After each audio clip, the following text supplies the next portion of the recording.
নমস্কার বন্ধুরা, তুমি কিভাবে তোমার অ্যান্ড্রয়েড ফোন কত ঘন্টা তুমি কিন্তু তোমার মোবাইলে সময় কাটিয়েছো এটা এক্স্যাক্ট টাইমটা তোমাকে চেক করার জন্য যে কাজটা স্ক্রিনে দেখতে পাচ্ছ এইভাবে কিন্তু তোমার যে কোনো স্মার্টফোনে তুমি চেক করতে পারবে।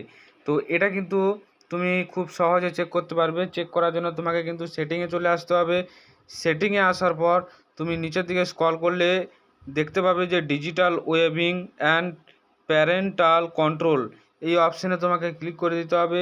ক্লিক করে দেওয়ার পর তুমি কিন্তু এখানে দেখতে পাবে যে ইওর ডিজিটাল ওয়েবিং টুলস, এখানে ইউটিউব, ফেসবুক এবং আরও অন্যান্য ক্রোম বা ব্রাউজার আদার্স যে অ্যাপসগুলো তুমি ব্যবহার করো এখানে কিন্তু কত ঘন্টা কোন সেগুলো কিন্তু চেক করতে এখানে পারবে। টোটাল এখানে টুডে 10 ঘন্টা 14 মিনিট টোটাল কিন্তু এই অ্যান্ড্রয়েড ফোনটা ওপেন ছিল, চালু ছিল, অর্থাৎ স্পেন্ড করা হয়েছে। এইভাবে তুমি তোমার ফোনের পুরো কিন্তু ওপেন টাইম কিন্তু দেখতে পারবে। মোর আপডেটসের জন্য অবশ্যই চ্যানেলটা সাবস্ক্রাইব করে নেবেন। আপনার মতামত কিন্তু কমেন্টে জানাতে ভুলবেন না। Thank you.